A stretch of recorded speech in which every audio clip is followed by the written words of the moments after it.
So everyone's upset and everyone's shocked that Trump is appointing a whole bunch of pro-Israel, pro-war, warmongering neocons to his cabinet. What did you think was going to happen? I can't be the only one. In fact, there are several other people who knew that this was going to happen, right? That he was going to be appointing these people, or that realistically, he's not really appointing them. The people behind the scenes, the people who actually control everything, as I've mentioned several times on my shows, they're appointing these people, and they're keeping the agenda where they want it, and they're keeping their war machine going, their forever war thing happening. The military-industrial complex rolls on. That's not going to slow down because Trump got in office. Yes, we thought many people believed that because of his rhetoric, the idea that he looked like he was anti-war, even I mentioned that previously in different episodes where I said, look, part of the appeal is it seems that he's against these wars and he wants peace. He wants to broker deals. Only I can do it. Yeah, that seems true, but I think only with Ukraine and Russia, because I've also mentioned plenty of times, there's no way he's going to be defunding or disarming Israel in their current genocide campaign. There was no way he was going to end that. Not with Miriam Adelson giving him $100 million to fund him.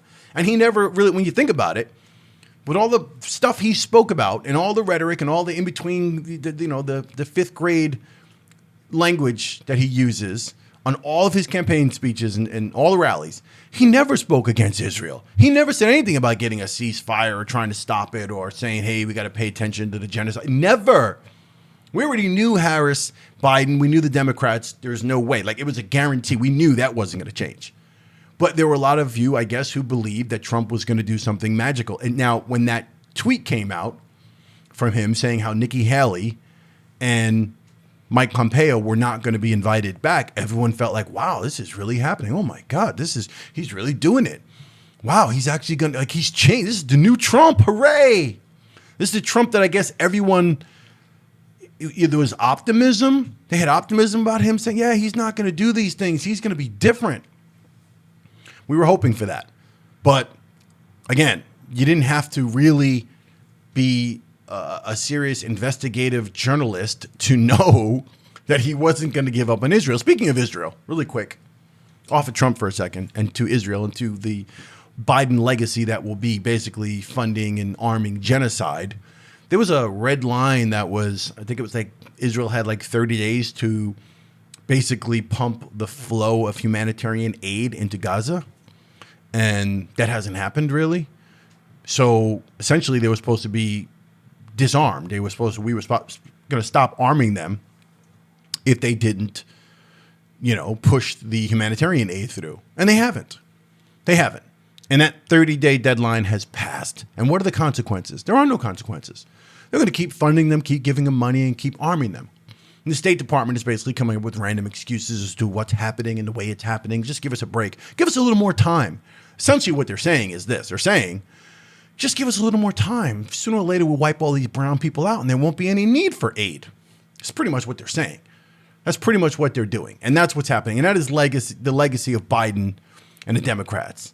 And I hope all of you Democratic, the Democrats pro-Harris, yay, I'm with her, pro-Biden people, I hope you all are sick to your stomach thinking about that fact, that you actually thought that Harris was going to come in and do something different, and that you're not condemning Biden and the Democrats, the blue team, for what's happening. I condemn them all. Biden, the blue team, and the red team, Trump, because he is continuing with the same exact policy. And they are wiping people out. So I wanted to talk about that really quick. But, if we look at his appointees and see who he's got, right, we're going to start with Arkansas Governor Mike Huckabee, ambassador to Israel, right? Of course, he's totally Israeli captured, an ardent supporter of wiping out the Palestinians and waving the flag for genocide. But like I said, he's of that same mindset. Don't worry about it, guys. It's your land. You were there years before everyone else. Go on a ticket. We got you. We got your back. Don't worry about it.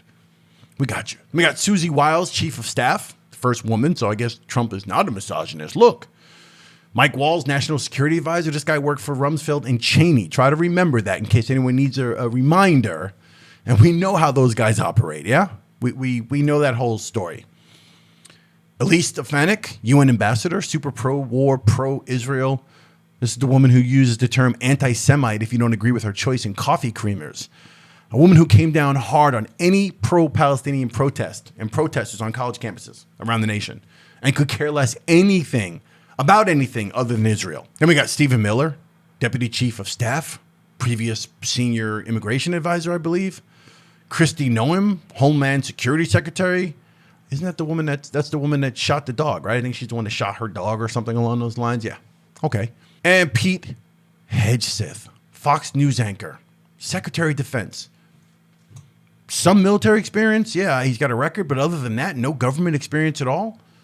But what we do know for sure is he's very, very much pro-Israel. Let's look at an excerpt from one of his books in 2020, The American Crusade, Our Fight to Stay Free. The battle wages on Israel's soil as well. With each trip I take to Israel for Fox Nation on my own personal time, I discover a new way in which Islamists and their leftist enablers seek to vilify Jewish heritage. If you love America, you should love Israel. We share history, we share faith, and we share freedom. We love free people, free expression, and free markets, but not brown people. Last but not least, we got Little Marco, Senator Marco Rubio, as Secretary of State. Another pro-war, let's fight Iran, let's fight China, let's fight anyone else we can. This dude in 2016 ran against Trump and traded insults with Trump over and over again.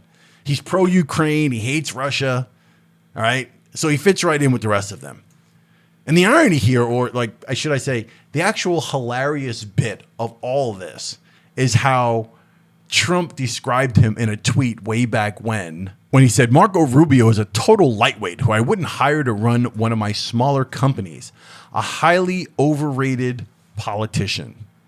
It's all a shit show, people. It's all a shit show. I was sent a comment by someone on one of my social media pages, and they referenced Kyle Kalinske of Secular Talk, one of his videos where it read something like, I think the title of the video was, Trump stabs MAGA in the back already. And it was basically about all these appointments and, you know, how shocked these people are and all these other things. And then he went on and he talked about how Rogan had him, had Trump on, and Rogan never pressed him regarding these issues. And a lot of these people had him on their shows, these independent alternative media sources and podcasters and such. PDB podcast, Patrick Bet David and such, and all these people had him on, and Bongino, all these people. And specifically Rogan, Kyle basically was saying, look, if you don't question him and you didn't take the time to really press him on these matters, then you're no better than corporate media, than legacy media, which I 100% agree with. And when it first came up, before he even made it on the show, I specifically said, when they asked, do you want to see real Donald Trump on the podcast? Absolutely. But only if you keep it 100 and aren't going to simply make it easy and be chummy with the dude. This, in my opinion, would be the ultimate test or reflection of how real you keep it. You've been the man for quite some time, no doubt. But this would really say a lot. I also went on to say, there was another one that said, real Donald Trump hints he will appear on Joe Rogan podcast. I think I'm doing it. And I said, just going to have to hope that it's not some love fest and Joe doesn't just take it easy on him. That would be tragic, to say the least. I don't think Rogan needs to bait him or attack him either, but he'll need to keep it real. Otherwise, it'll be a joke. And that's what Kyle Kalinske is basically echoing the same exact thing. That we had all these opportunities to have Trump on all these different shows, and it was like a love fest. It was a bro fest, kind of like, they didn't really push him. They let him do his, 2-word answers. Oh, I love the word tariff. It's such a great word. It's my favorite word, tariff. And it was a joke. I talked about it on this show. I talked about how, oh my God, Patrick Bet David must have walked away from that interview and been like, this guy's a moron. Like, how could you not?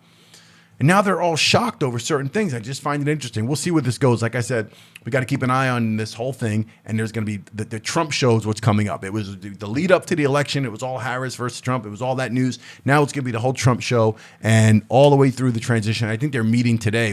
He's meeting with Biden today for the first time. It's going to be what it is, but we really got to keep we got to keep prayers, first of all, for the Palestinians. I'm really sickened by what's happening there. It just gets worse and worse. So, and it doesn't look to be the horizon doesn't look to be any better, considering Trump's appointments and the way this is continuing. So we'll talk more about it. Time Talk Podcast. Subscribe if you haven't subscribed yet. Hit the like button on the way out. It really helps the algorithm, helps things grow here. And we do plan on growing. All right, thank you for being here. I'll see you on the next one. Peace.